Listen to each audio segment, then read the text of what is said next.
आज का हमारा टॉपिक है refraction of light. Refraction of light क्या होता है? रिफ्रैक्शन ऑफ लाइट सिंपल एक बात है, बेंडिंग ऑफ लाइट होती है किसी भी वन मीडियम से सेकंड मीडियम में जब लाइट रे ट्रेवल करती है। ठीक है, सबसे पहले हमें रियल मीडियम और डेंसर मीडियम के बारे में जानना होगा, उसके बाद रिफ्रैक्शन ऑफ लाइट के बारे में हम पढ़ेंगे।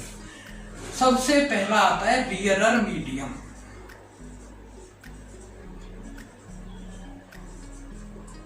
ठीक है, रियरर मीडियम क्या होता है? रियर मीडियम सिंपली एक ऐसा मीडियम है जिसमें स्पीड ऑफ लाइट हाई होती है। ठीक है, it is a medium where speed of light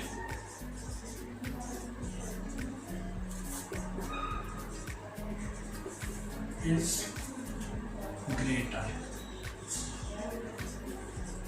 मतलब के ज्यादा होती है, फास्ट होती है। ठीक है, स्पीड ऑफ लाइट फास्टर होती है और मीडियमों के अपेक्षा, जो भी मीडियम इसके कंपैरिजन में लेंगे उसके अपेक्षा। अब आता है डेंसर मीडियम। डेंसर मीडियम में सिंपल इसका उल्टा होता है। डेंसर मीडियम में speed of light rarer medium की तुलना में या कंपैरिजन में कम होती है। इट इज अ मीडियम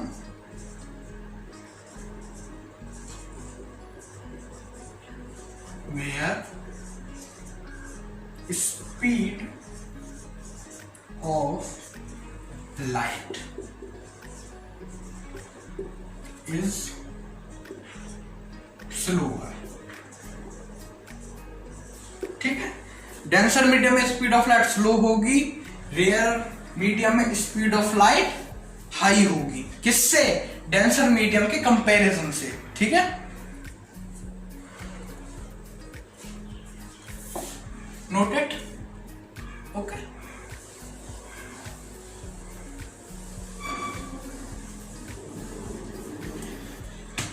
अब बात आती है रिफ्रैक्शन की। रिफ्रैक्शन सिंपल एक डेफिनेशन है, when a light ray travels from one medium to another medium. एक मीडियम से दूसरे मीडियम में जब भी कोई लाइट रे ट्रेवल करेगी, इट बेंड्स टुवर्ड्स नॉर्मल और फार फ्रॉम नॉर्मल, मतलब या तो वो नॉर्मल की तरफ मुड़ेगी या फिर नॉर्मल से दूर जाएगी। रिफ्रैक्शन की डेफिनेशन है, refraction is the bending of a wave when it travels from one medium to another medium। मतलब कोई भी लाइट रे वन मीडियम से सेकंड मीडियम में पहुंचेगी तब उसमें बेंडिंग होगी। ठीक है, एनोदर, जैसे कि डायग्राम से समझते हैं, ये हमारा इंटरफेस है। इंटरफेस का मतलब है जैसे कि किसी भी मीडियम की लेयर, अगर मान लो ये कोई ग्लास स्लैब है, क्या है? Glass slab. ठीक है, ये इसका इंटरफेस हो गया, जो इसकी बाउंड्रीज है। ठीक है, ये नॉर्मल आप सभी जानते हैं क्या होता है, जो 90 डिग्री का एंगल बनाता है, ये नॉर्मल है। ठीक है, अगर कोई लाइट रे नॉर्मल पर पड़ी, अगर कोई लाइट रे यहां पर आई ग्लास स्लैब पर, तब इसे सीधा जाना चाहिए, लेकिन रिफ्रैक्शन की कंडीशन में क्या होगा, ये उसी एंगल से न जाने की बजाय बेंड हो जाएगी। ये इंसिडेंट, ये रिफ्रैक्टेड। डेंसर मीडियम में ग्लास स्लैब का, क्योंकि एयर में जो स्पीड है लाइट की वो हाई होगी speed of light in slab से। ठीक है, तो ये हो गया डेंसर मीडियम। ये हो गया रियरर मीडियम। रियर और मीडियम में स्पीड ऑफ लाइट कितनी होती है? स्पीड ऑफ लाइट होती है 3 × 10⁸ मीटर पर सेकंड। 8 मीटर पर सेकंड होती है एयर में, मतलब वैक्यूम में। डेंसर मीडियम हो गया हमारा ग्लास स्लैब। इसीलिए यहां पर स्पीड ऑफ लाइट ज्यादा है, यहां पर स्पीड ऑफ लाइट कम है, इसलिए नॉर्मल की तरफ बेंड हो जाएगी रिफ्रैक्टेड रे। ठीक है, अब इसका उल्टा हो, अगर लाइट रे डेंसर से रियर में जाए, रियर से डेंसर का तो कैसा आपने पढ़ लिया। अब जैसे कोई ग्लास स्लैब है, ठीक है, इसका नॉर्मल है, ग्लास स्लैब में से कोई लाइट रे यहां पर आई, ये नॉर्मल, ठीक है, ये डेंसर मीडियम, डेंसर मीडियम इस पर पड़ी। अब इसको कैसे जाना चाहिए? ऐसे जाना चाहिए, ठीक है।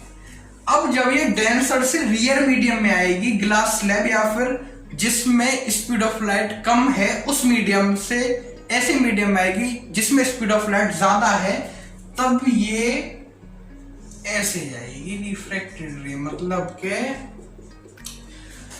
नॉर्मल से अवे हो जाएगी। रियर से डेंसर में जाएगी तो नॉर्मल की तरफ बेंड होगी, अगर डेंसर से रियर में जाएगी तो नॉर्मल से अवे बेंड हो जाएगी। मतलब जानी ऐसे चाहिए सीधी बिल्कुल, पर रिफ्रैक्ट होने के बाद ये डेंसर से जब रियर में आएगी तब नॉर्मल से अवे हो जाएगी। ठीक है, तो यही दो केस थे, डेंसर से रियर और रियर टू डेंसर। अब जो रिफ्रैक्शन होता है, क्या वो सिर्फ लाइट में होता है? नहीं, ये रिफ्रैक्शन जो होता है वो साउंड वेव्स में भी होता है, साउंड वेव्स में भी होता है और वाटर वेव्स में भी होता है।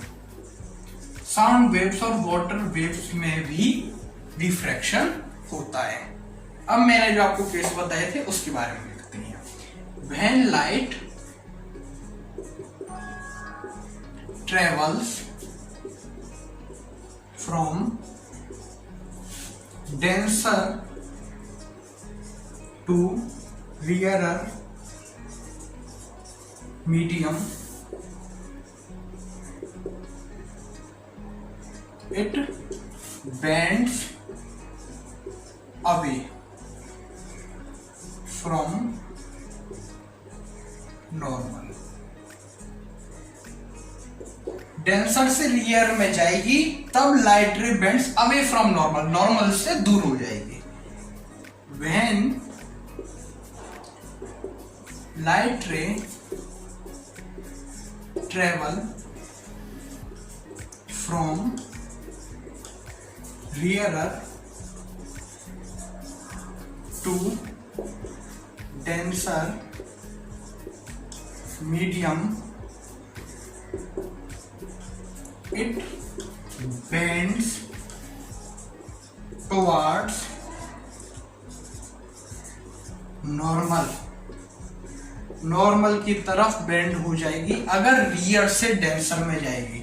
रियर से डेंसर में जाएगी तो नॉर्मल की तरफ बेंड होगी, डेंसर से रियर में जाएगी तो नॉर्मल से अवे बेंड होगी। ठीक है, इसे नोट कर लीजिए।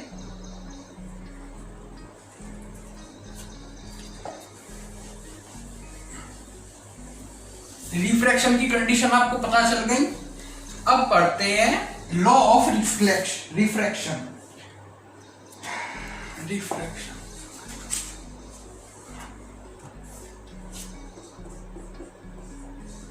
Law of refraction.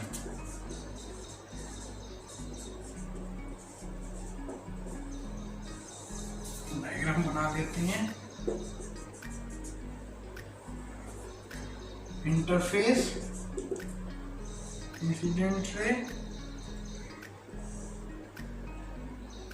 ठीक है, ये रियर मीडियम है, ये डेंसर मीडियम है।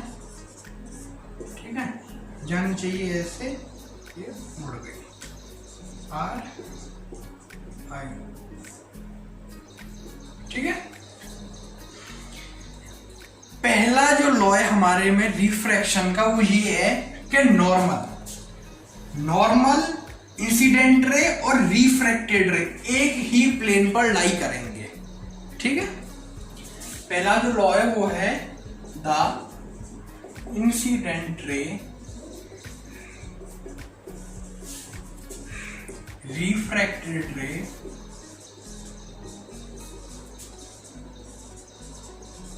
And the normal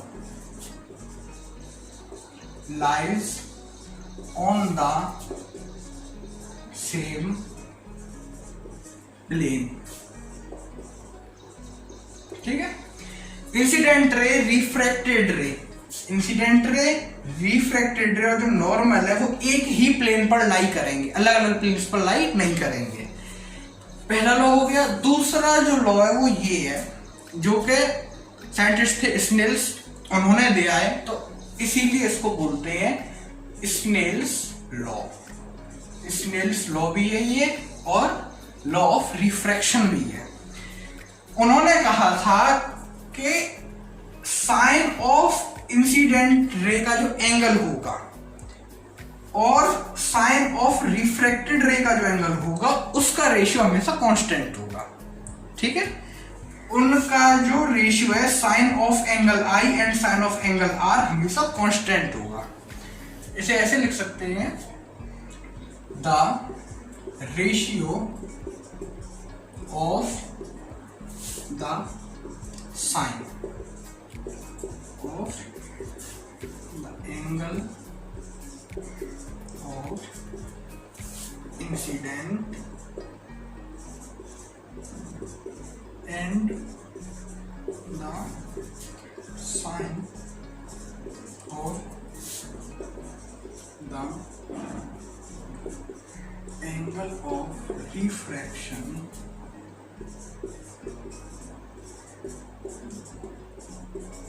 is constant। Constant word जो आया वो कैसे आया? जैसे हमारे लाइट की स्पीड एयर में 3 × 10⁸ मीटर पर सेकेंड। ठीक है, और मान लीजिए कि ग्लास स्लैब में मान लीजिए 1.5 × 10⁸ मीटर पर सेकेंड। ठीक है, मानिए ये वैल्यू, ये तो करेक्ट है, ये हमने मान ली कि कोई भी मीडियम 2 है उसमें 1.5 × 10⁸ मीटर पर सेकेंड लाइट की स्पीड है। अगर हम देखें तो 10⁸ से 10⁸ कैंसिल, मीटर पर सेकंड से मीटर पर सेकंड कैंसिल, इसका क्या आया 1.5 से 3 गया 2 बार।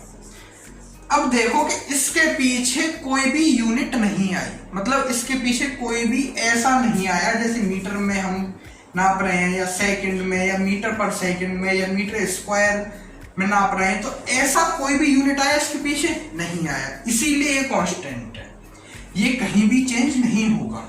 ठीक है, अगर 2 मीटर होता तो हम इसे किलोमीटर में चेंज कर सकते हैं, तो कांस्टेंट नहीं है। अगर ये खाली 2 है तो ये चेंज नहीं हो सकता। इवन नंबर, फर्स्ट इवन जो नंबर है कहीं भी पूछेंगे तो 2 ही बताएगा। ओके, नोट कर लीजिए इसे। Okay,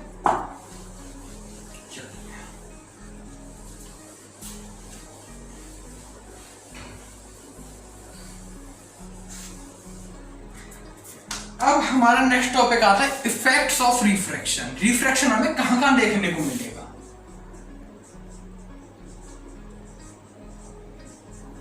effects of refraction. Effects of refraction, refraction हमें कहां कहां देखने को मिलेगा? पहला इफेक्ट है इसका ट्विंकलिंग ऑफ स्टार्स। एग्जाम्पल तो बहुत है इसके, पर कुछ बता दे रहा हूं। ट्विंकलिंग ऑफ स्टार्स, आपने देखा स्टार्स ट्विंकल करते हैं, कभी छोटे होते हैं, कभी बड़े होते हैं, कभी ऊपर दिखते हैं, जैसे हमारा स्टार है, कभी ऊपर दिखेगा, कभी नीचे दिखेगा, कभी साइड में दिखेगा। ये जो होता है, ये जो फिनोमेना अकर होता है, ये रिफ्रैक्शन की वजह से होता है। कैसे होता है? जो हमारी अर्थ की लेयर्स हैं उनका टेम्परेचर चेंज होता रहता है, कभी ठंडा कभी गर्म, कभी ठंडा कभी गर्म होता रहता है। अलग अलग 7 लेयर्स हैं, आपको पता है 7 लेयर्स होती हैं हमारी अर्थ की एटमॉस्फेयर की। जब ये टेम्परेचर चेंज होता रहता है तब रिफ्रैक्शन भी चेंज होता है, क्योंकि जहां पर ज्यादा गर्मी होगी वहां पर रिफ्रैक्टिव इंडेक्स कम होगा, मतलब रिफ्रैक्शन कम होगा। रिफ्रैक्शन चेंज होता है, एयर की डेंसिटी कम होती रहती है, ज्यादा होती रहती है, इस वजह से ये हमें ऐसे दिखते हैं, ऊपर जा रहा है कभी नीचे आ रहा है, ठीक है। दूसरा इसका जो इफेक्ट है वो mileage.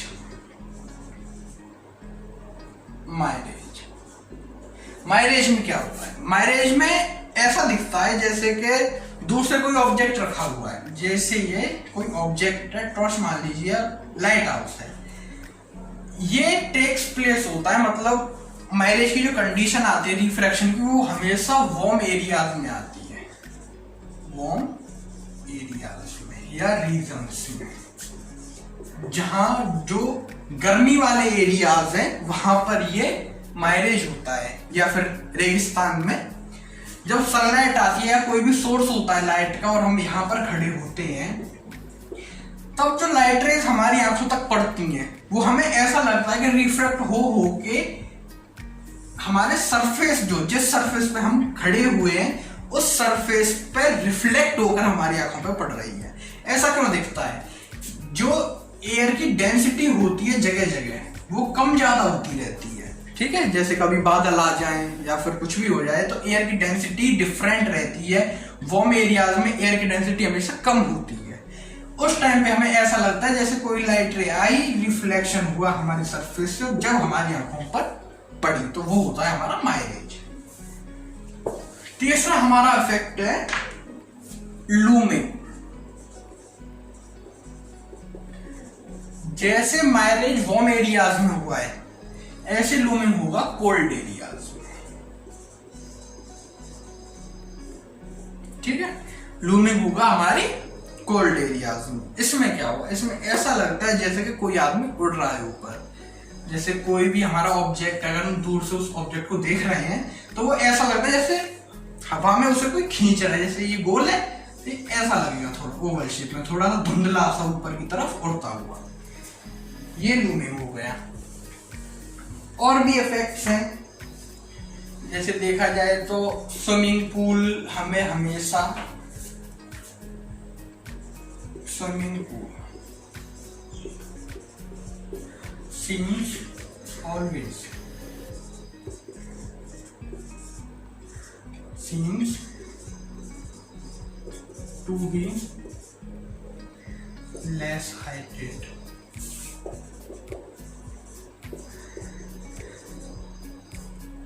in comparison to its real height। Swimming pool की जब हम डेप्थ देखते हैं तब वो ऐसा लगता है जैसे कि ऊपर है थोड़ा सा, मतलब जो उसका सरफेस एरिया है, अगर ये स्विमिंग पूल है, इसकी हाइट है कुछ 2 मीटर मान लो, तो हमें कैसा दिखेगा? जैसे कि इसका सरफेस यहाँ पर ना होकर के यहाँ पर है, 1.5 मीटर ही है हाइट, ऐसा दिखता है ना, ऊंचा दिखता है, होता गहरा है पर ऐसा लगता है जैसे कि ज्यादा गहरा नहीं है।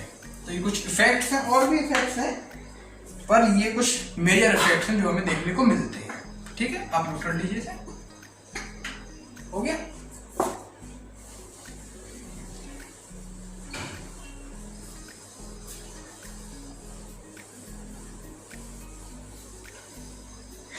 अब हमारा नेक्स्ट टॉपिक आता है एप्लीकेशंस ऑफ रिफ्रैक्शन।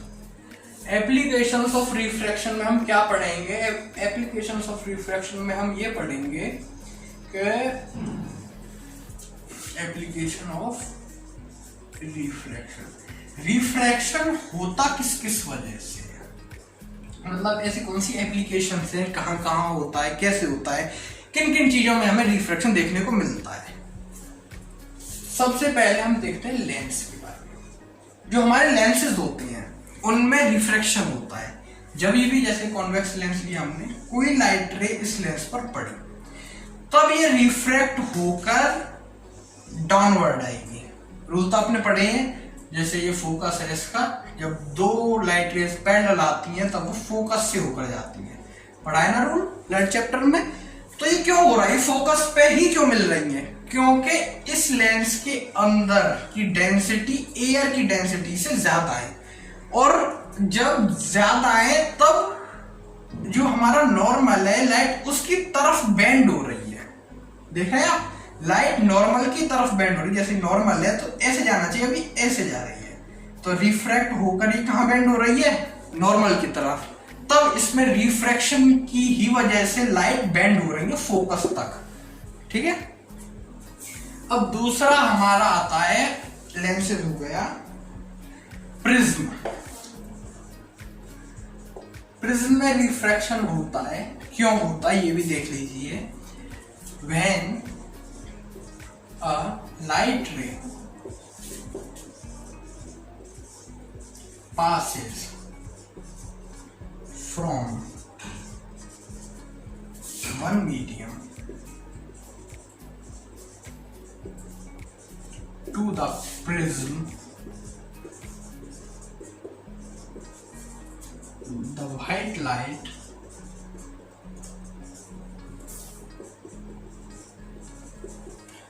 breaks या arranges into its 7 constituents या फिर कलर्स। जब भी कोई व्हाइट लाइट रे किसी प्रिज्म, जैसे प्रिज्म है 3D फिगर होता है, ठीक है, 2D दिख रहा है इस पे।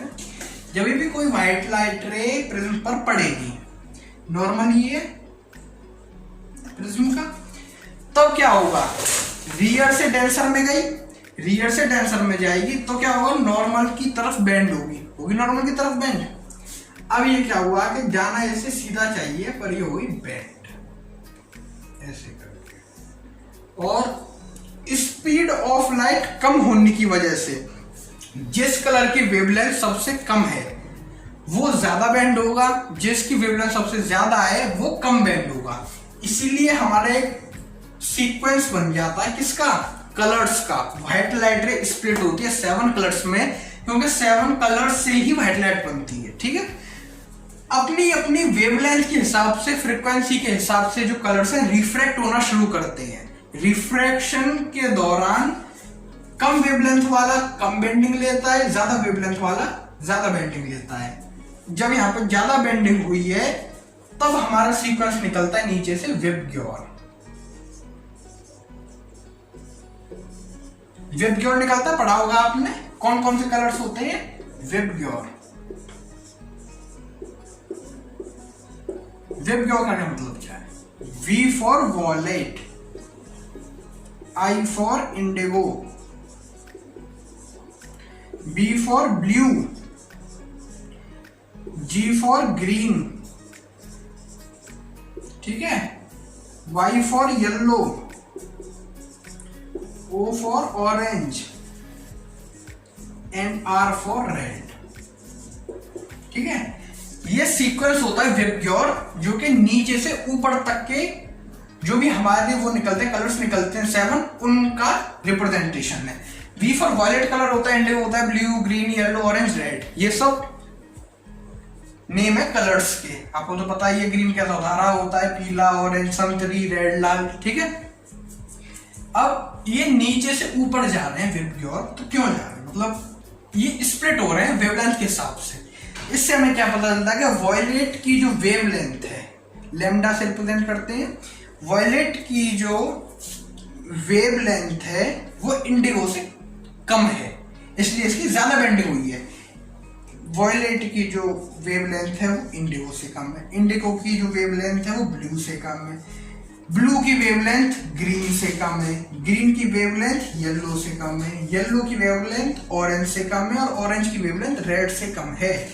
ये सीक्वेंस है इनकी वेवलेंथ्स का, मतलब रेड की वेवलेंथ सबसे ज्यादा इसलिए वो कम बेंडिंग हुई है, और वॉयलेट की जो वेवलेंथ है सबसे कम है इसलिए वो ज्यादा बेंडिंग हुआ है। ये सीक्वेंस है इनका। वेवलेंथ के हिसाब से ही किसी भी प्रिज्म में कलर्स का डिवीजन होता है। ज्यादा वेवलेंथ होगी मिनिमम बेंडिंग होगी, और मिनिमम वेवलेंथ होगी तो ज्यादा बेंडिंग होगी। ये था प्रिज्म लॉ, इसको न्यूटन्स प्रिज्म लॉ भी कहते हैं। डबल प्रिज्म लॉ भी है, न्यूटन का डबल प्रिज्म लॉ है, डबल प्रिज्म लॉ है। उसमें न्यूटन ने क्या करा, 2 स्लैब्स लिए, एक से व्हाइट लाइट आई, 7 लाइट्स में कन्वर्ट हुई, जैसे यहाँ पे 7 पार्टीशन है मान लीजिए। फिर ये 7 जो कलर्स हैं बाहर जाकर, अब ये ऐसे नहीं मुड़ेंगे, नॉर्मल से अलग जाएंगे, तो ये सीधे ऐसे गए, ठीक है। 7 कलर्स ही गए अभी। 7 कलर्स जब दूसरे प्रिज्म में जाएंगे तब दोबारा से इनकी वेवलेंथ के हिसाब से ये सेट होके एक व्हाइट लाइट में कन्वर्ट होकर बाहर निकलेंगे। व्हाइट लाइट यहां थी, व्हाइट लाइट ही यहां थी, ठीक है। व्हाइट लाइट 7 रेज में कन्वर्ट हुई, 7 कलर्स बाहर गए एटमॉस्फेयर में, दोबारा रिफ्रैक्शन हुआ, दोबारा से कन्वर्ट होकर व्हाइट लाइट में कन्वर्ट हो गए। ये है न्यूटन्स डबल प्रिज्म लॉ। अलग अलग टॉपिक्स पे चले जाते हैं, चलिए अपने टॉपिक पे आते हैं। एप्लीकेशंस ऑफ रिफ्रैक्शन, पहला लेंस, दूसरा प्रिज्म, ठीक है। स्विमिंग पूल में भी देखने को मिलता है, पहले मैं एग्जांपल दे चुका हूं, ठीक है। स्टार्स में भी देखने को मिलता है, स्टार स्प्रिंकलिंग जो होती है, ठीक है।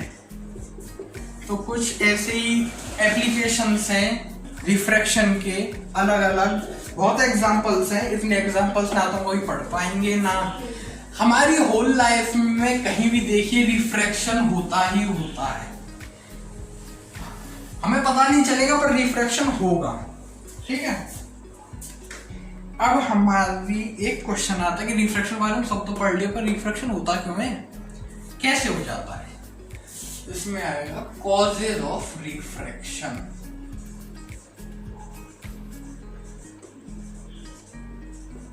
रिफ्रैक्शन क्यों होता है, सिंपल सी बात है, रिफ्रैक्शन इसलिए होता है क्योंकि वन लाइट रे या फिर कोई भी वेव है वो एक मीडियम से दूसरे मीडियम में जाकर पहुंचती है या फिर रिफ्रैक्ट होती है। तो सबसे पहला है, जैसे देखिए कोई ये वाटर सरफेस है, ठीक है, वाटर सरफेस, ये भी नदी है, इसमें वाटर है या पॉन्ड है, जो भी है। अगर कोई लाइट हाउस या कोई भी लाइट का सोर्स, लाइट मान लीजिए, कोई भी लाइट अगर किसी खंबे पे या लाइट हाउस है, वाटर पर लाइट नहीं पड़ी, अब हमें पता है कि जो हमारी आंख है वो कब देख पाएंगे, हमारी जो आईज है उनमें इमेज कब बनेगी, जब कोई लाइट रे रिफ्लेक्ट होगी हमारी आंखों तक किसी ऑब्जेक्ट पर पड़कर। जिस ऑब्जेक्ट पर लाइट रे पड़ने के बाद रिफ्लेक्ट होकर वो रे हमारी आंखों तक आएगी, तब हमें कोई इमेज दिखेगी। अब हमें पानी की सरफेस दिख रही है ना, क्योंकि लाइट जली हुई है, लाइट जली हुई है इसलिए हमें पानी की सरफेस दिख रही है। तो इसका मतलब है कि रिफ्लेक्शन तो हुआ है लेकिन रिफ्रैक्शन भी होगा, क्योंकि लाइट की स्पीड कम होगी वाटर पर जाने के बाद, और वाटर रिफ्रैक्शन को अलाउ करता है। रिफ्रैक्शन भी होगा, रिफ्लेक्शन भी होगा। तो इसमें लिख सकते हैं ड्यू टू पार्शियल, पार्शियल मतलब आधा आधा, रिफ्लेक्शन एंड रिफ्रैक्शन। रिफ्रैक्शन तो होगा, reflection and absorption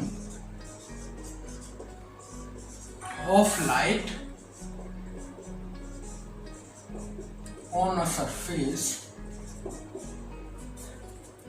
leads to refraction। मतलब जब भी कोई लाइट रे किसी सरफेस पर पड़ेगी, जैसे ये हमारा ग्लास स्लैब है, ये नॉर्मल है, कोई लाइट रे आई, इंसिडेंट रे आई, कुछ तो उसका रिफ्लेक्शन हुआ क्योंकि ग्लास स्लैब हमें दिखाई दे रहा है, कुछ उसका रिफ्रैक्शन हुआ, इसी को ये कह रहा है। कुछ लाइट रे रिफ्लेक्ट होगी, कुछ लाइट रे रिफ्रैक्ट होगी, मतलब एब्जॉर्ब होगी ग्लास स्लैब के थ्रू या किसी भी मीडियम के थ्रू। वो किसको लीड करेगी, वो रिफ्रैक्शन करेगी, ठीक है। एक ये मेन कॉज है रिफ्रैक्शन का,